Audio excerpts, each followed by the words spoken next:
पिला माने फेज 2 रो एडमिशन आज रोचे लास्ट डेट। तो समस्ते एडमिशन करे चेष्टा करेंगे निश्चित भाव एडमिशन करने रिफंड केबे कौन हम तो से रिगार्डिंग भी आम ये कथा तापर एडमिशन क्लोज केबे हो फेज 2 पर एडमिशन क्लोज हो एथर ना आगु आहरी फेज 3 फेज 4 आसीज। तो से रिगार्डिंग भी डिटेल्स कथा निश्चित भाव में वीडियो को शेष पर्यंत समस्ते देखु था। नमस्कार दोस्तों, इस वीडियो को लाइक करें, हमारे चैनल को सब्सक्राइब करें, इस घंटी के आइकन को दबाएं, ऑल सेलेक्ट करें हमारी सभी वीडियो सबसे पहले देखने के लिए।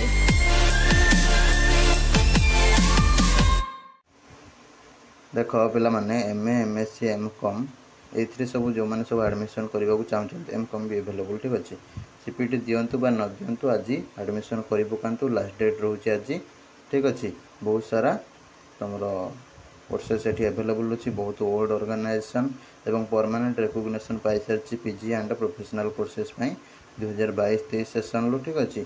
एवं ये तुम ओडिशा गवर्नमेंट द्वारा परमानेंट अप्रूवाल पाई तो आपने भी देखिपे। तो परमानेंट रिकग्निशन मिल सारी सम्राट डिग्री कॉलेज ब्रह्मपुर।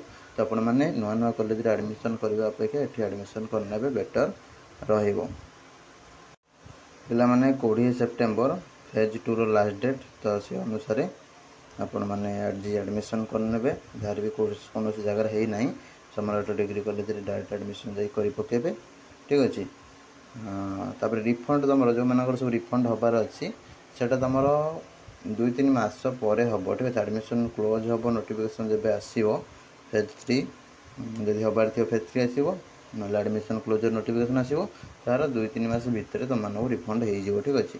आग वर्ष जनवरी 14-15 हो जाता रिफंड हवा ता आग वर्ष मे जून हो जाता।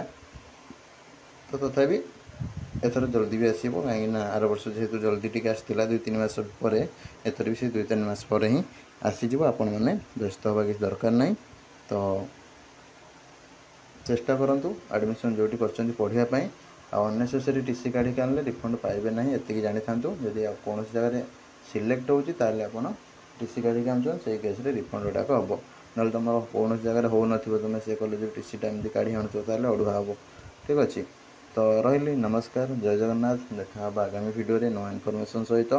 तो समस्ते एडमिशन करनी कहीं भी वेट करतुनि समय भी बहुत लेट हो गला पढ़ापढ़ी स्टार्ट कर दिंतु आज एडमिशन शेष करी।